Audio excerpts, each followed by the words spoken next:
you want to do things right? To keep up with keeping your lives tight. Tight as in being right with the truth of true insight. Who of you want to do things right? Who of you want to truly succeed in attaining all in that which is your need? To be heard by the real answerer of all deeds, the true hero of all whom pleads. Who of you really want to bow down to the true King of Kings commanding the crown? To worship the one that ever rules alone, commanding everything of creation from the seat of its throne. This new day, and it sent us with a new way of life known as religion, called the Universal Religion of Truth, which descends the way of Islam, following those of Muhammad, as well as Christianity, Judaism, Buddhism, and all the other paths of the way sent down for the last 7,000 years. As part of our program, we like to discuss many things. In this time, we're going to deal with the Precursor to the Bible recitation. I have been blessed by our Lord to read this book and understand what the Lord is saying to us, that we in this day are a new people that were prophesied to come, Afro-American people, which the Lord has titled us. We were known as African American, Black, Negro, through the names of the Caucasians that came, brought us here to this country. And in this book, the Lord touches upon us being the new upholders of this grace that is sent down. As reading this book as well, I think about what the Lord has said to us, that it would send someone who was called to be saved in this day. It was told about someone which the prophet Elijah spoke about. And Elijah I'm speaking about is Elijah Muhammad, who descended the nation of Islam. He spoke about one to come after him with the word of the Lord in a new day and time. As I said before, those who have read it, those who are here, how do you feel about this book being sent here from the Lord? Oh, Brother Reese, if I may the Lord's peace and blessings be with you. If I may share, my impressions on the book is it's scaringly clear. It's a clear piece that actually puts together the events of today's time with the events of the previous times that I've encountered, that others have encountered in the ancient holy books of previous times. I'm talking about the Quran and the Bible, even the Bhagavad Gita, the books of the Indians, and it's just when I say scaring, I mean it's scaring but reassuring at the same time, which is even more so. It's just a confounding piece. It's all that. That clarity that you talk about the book, it's surprising because we all have sat around under religious teachers, everything from rabbis to priests to imams, and it gets confusing when you go in and out of the book. And one of the things that the Holy Lord, Holy Apostle Dean has done with Allah's grace is that he's made it clear through teaching methods, speaking. I mean, and when you read the book, a lot of the restraints that are put before you, because much of religion today becomes confusing because of the writings and because of the different methods of teaching. So we get inundated and a lot of things get put in front of us that we can't see the truth. And one of the things that the book does, and one of the things that the Holy Apostle has done, is made it crystal clear through this book, through the words of the Lord Most High. If I can add to that, as I've opened the book and read it, I also find that that the clarity, the truth, and honesty that comes forth, from Allah through this book is absolutely amazing. If anyone would just take the time to read the book, they will see what I saw in the sense that there's a lot of questions I had, leading up to the time when I met the Holy Apostle Dean, when I came to the Community of A.H.A.D.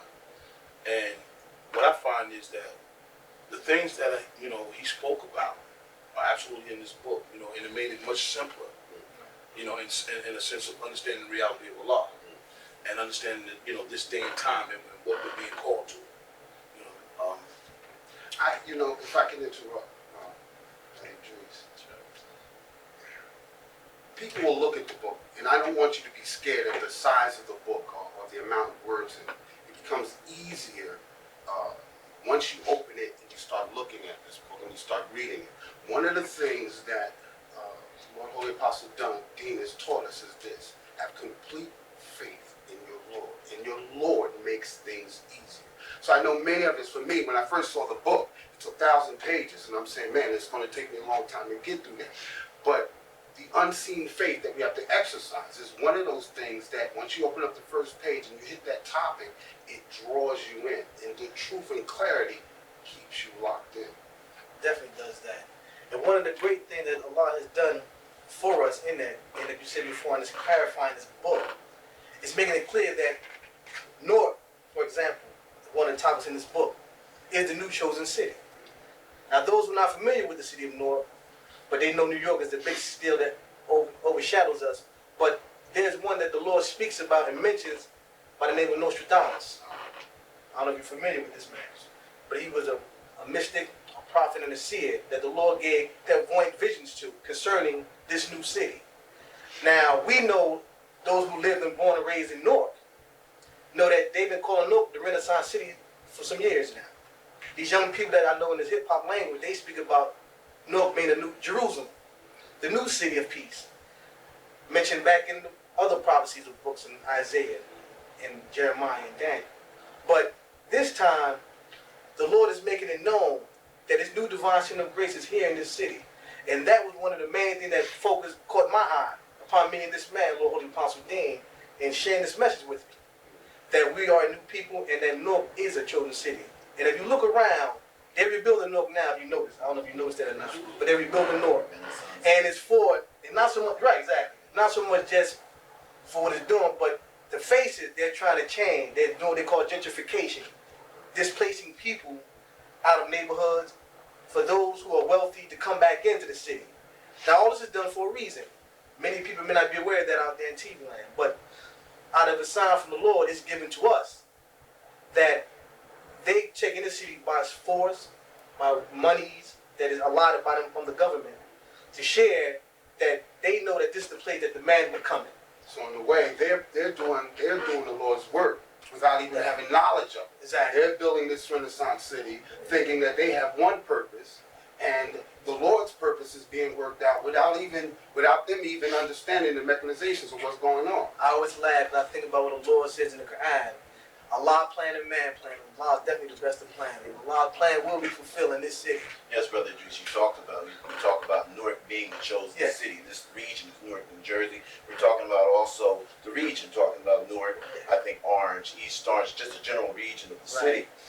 And we were talking about Nostradamus. Right. And wasn't that true? It was one of his predictions, the things that he foretold was about approximate placement on the globe of where the city exists, somewhere between the 40th and the 45th parallel of light. And whereas most people who would read about Nostradamus would presume that it was New York City because it was a title called the New City, and not necessarily the New City meaning the Renaissance City, being what Newark is now called now.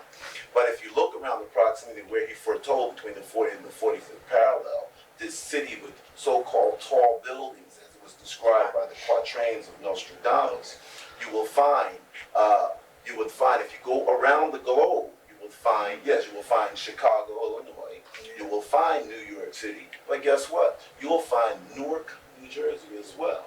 So what we're saying is, why would one necessarily exclude Newark, New Jersey as being that prophesied city of Nostradamus? It's a large city.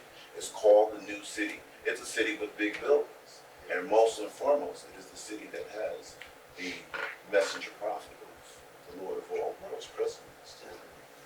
Most importantly. Yeah, so it's also the biggest city in New Jersey. I mean, simply as that.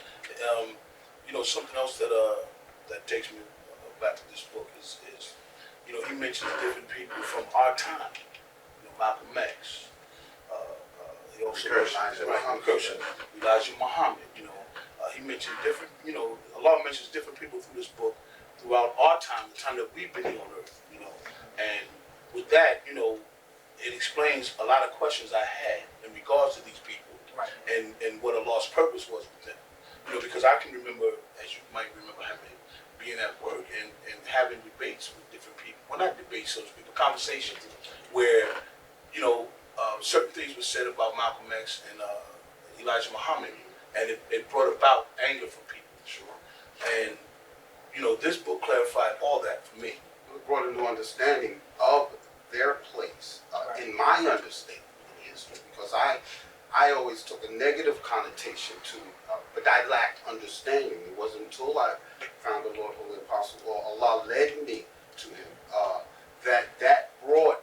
And as that broadened, I became more open.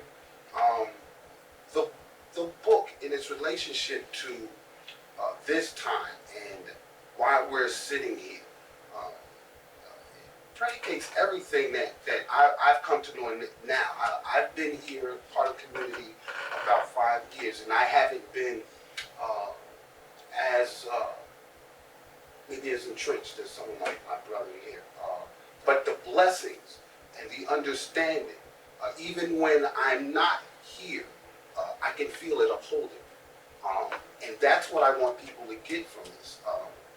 Brother Minister Idris is one of the vocal teachers in the community, and I want people to understand this is not an easy thing. You should not be scared. Yet, on the other hand, we should be very scared. You know, Newark is you know, it's something. I'm born and raised in Newark. I'm very prideful of Newark.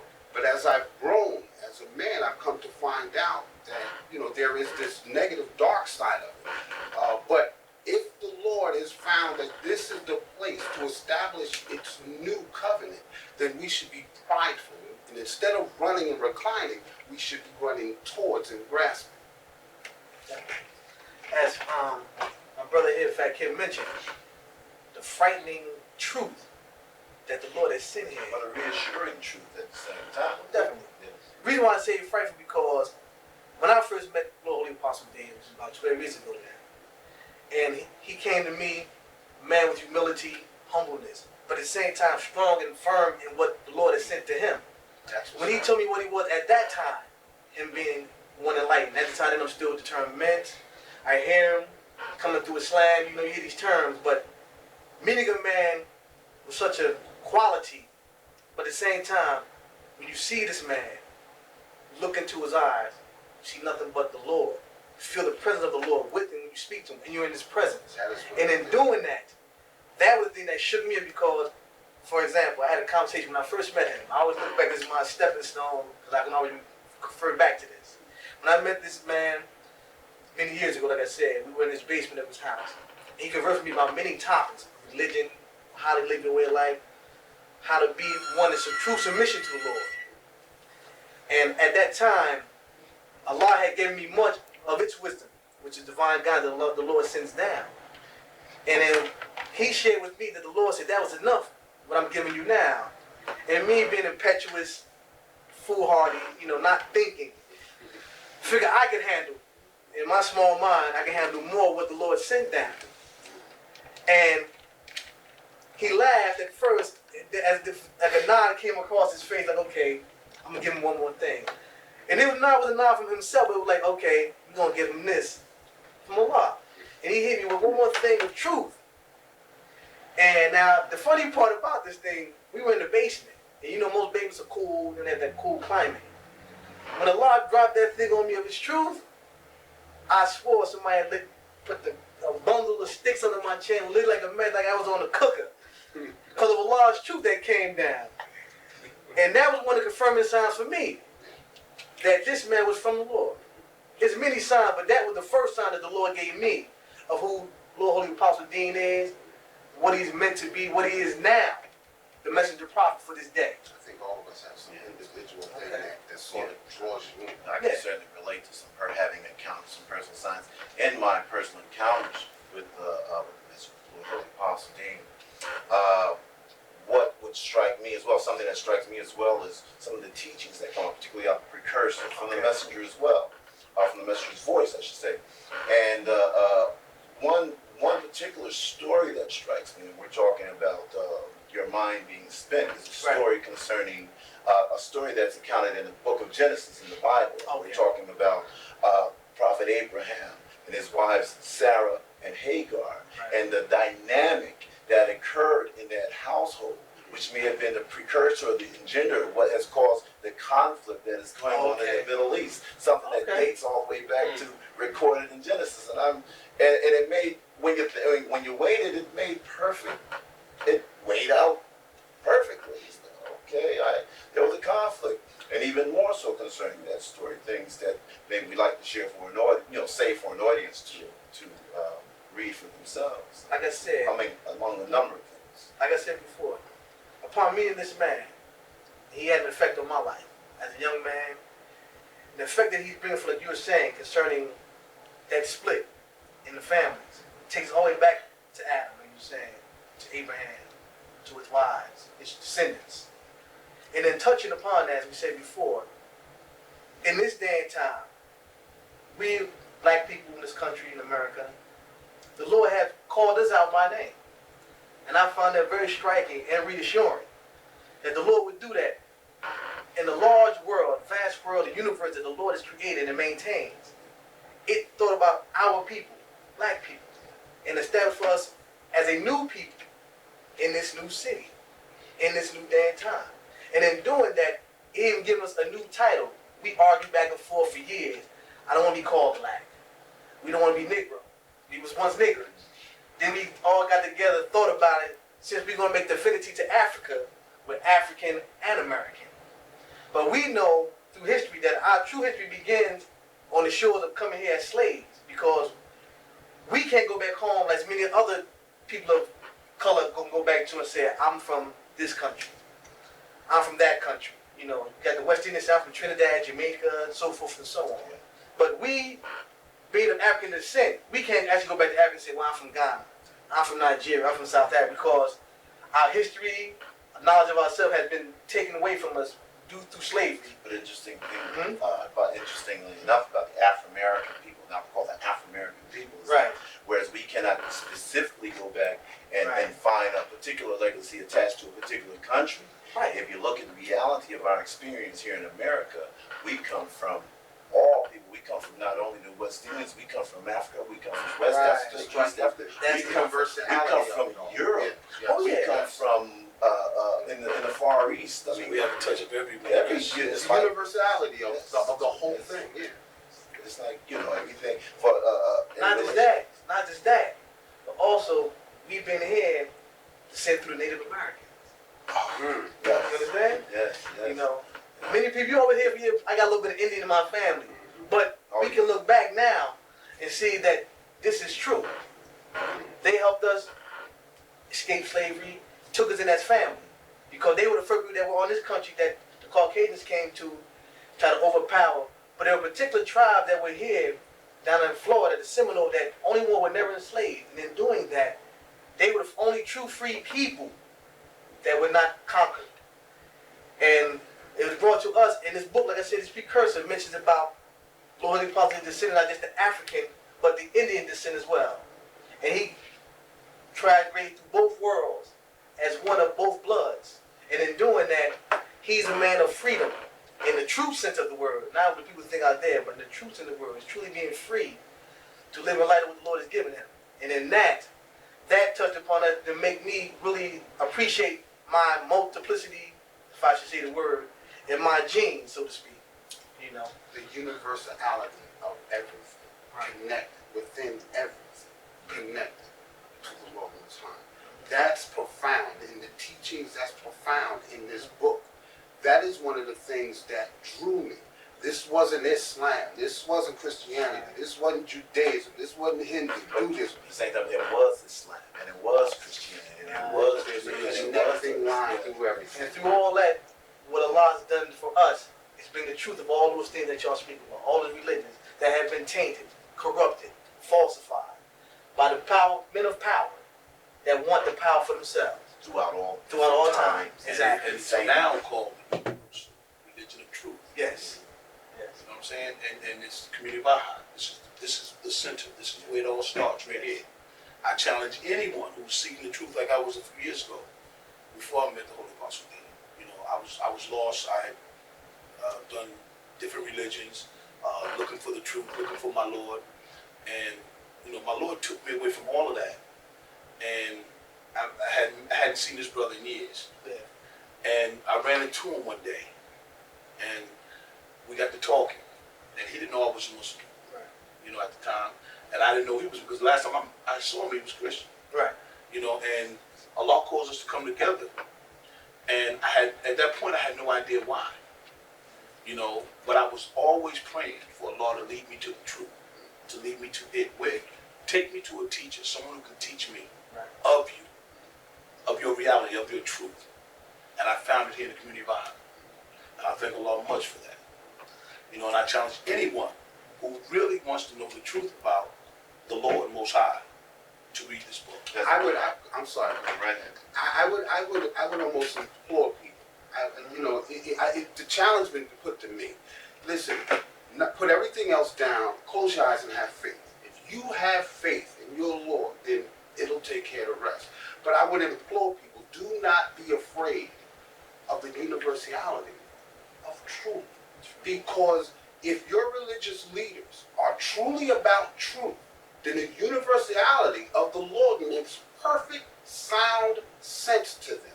And we as individuals are to challenge them, because any teacher that would keep me from going into this avenue or teach me to stay away from that avenue, when all of them are connected, and when all the divine religions have been always, exactly, have been coming from the same original source. Like I said, That I would implore people. like I said before, here's a man who, for me, truly connected all the dots and made common sense.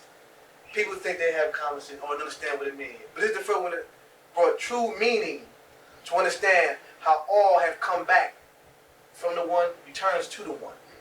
And he showed me how, step by step, that the Lord is doing it. Like you said before, you have to be of true faith. We are taught blind faith. Now, people hear that and say, you want to run.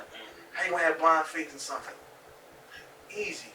If you say your Lord is true, like Jesus said, if you have faith in the grain of a mustard seed, say that mountain be removed, don't doubt, that mountain going to fall. You got to have blind faith and trust the Lord, and it will do that. That His word is true. And the Lord has shown me through the years that His word is true. Show me through this man that it is true, that He is true. And one of the things the Lord gave me as a man coming, like I said, being this brother here, coming to Christianity, it always took me to the book, its books to either confirm. And everything that it confirmed for me, I had stopped looking at so many confirmations. I ain't to look at the books, then put the books no more. Put them down, you know. This man say what he is, he stand true with it. And I bear witness to that here, anytime, you know. Now, like I said, we've all been given signs here in this community. One of the things He has taught us is to break free of the books. Oh, yeah. You know, the book should not hold us back or stop us. The Right. book should free us to find the truth in the reality of being, of life, that the Right. realism of Allah, the Lord. The reality that those books describe. Exactly. You know, a lot of times what we've done over the years, what people have done over the years, we've looked, I believe, it's been my experience that we've looked at the book, we've read the accounts, and we've professed that we believe in them. Right. But in reality, it's like they're just stories. They're Right. and if someone comes up to you and say, well, guess what? Abraham was for real, and I'm experiencing the same thing as Abraham, or as Jesus. I'm going to tell the same thing to you that Muhammad was telling to his people. Well, because it's today's day and time. Right. I'm not concerned that back then that was their day and time. And Things have almost been fableized to a certain Almost, degree. that people are prepared to disbelieve.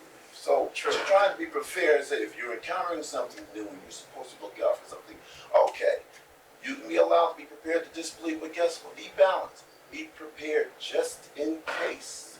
Be prepared to believe. Give ear. Pay attention. Definitely. And if you pay attention, if you're sincerely listening, Right. things such as the truth of this, such as the clarity of this, such as the power of the words of the Almighty, Right. open up to you, you'll find out. How does it say in the Quran? The Almighty Lord will use something as small as an ant to It's an ant. exact its will. So we're Exactly. talking about a book or somebody. If you're prepared, well, the Lord can't talk to us through people. The Lord can't talk to us through this and that, but sure it can. Speaks to us Yeah, every day. it comes as high and as low. It can do whatever it wants, you know. So that's. We look at the world today. We look at the world today. And you have all these people out here professing to be the Lord's man, this prophet. And the Lord said in His book of Revelation that many false prophets would rise, would come to mislead the people.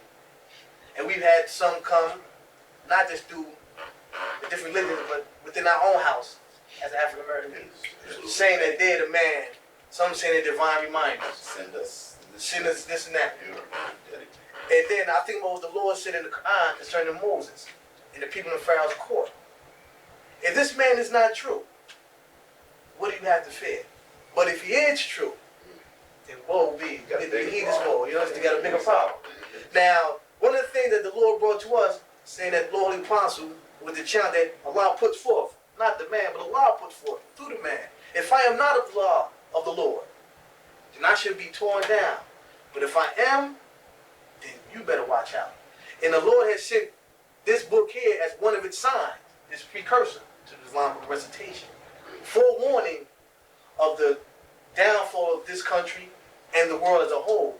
And at the same time, as you said, frightening, but reassuring is that the new day and a new time is to come with this man ushering in Lord's new covenant. It's agreement that it speaks about. And the challenge that we had put forth, if you don't believe this man is true, then why not come hear the man before you're ready to denounce? Because most people we know denounce. I can't believe what this man is saying. I don't want to hear what he's saying.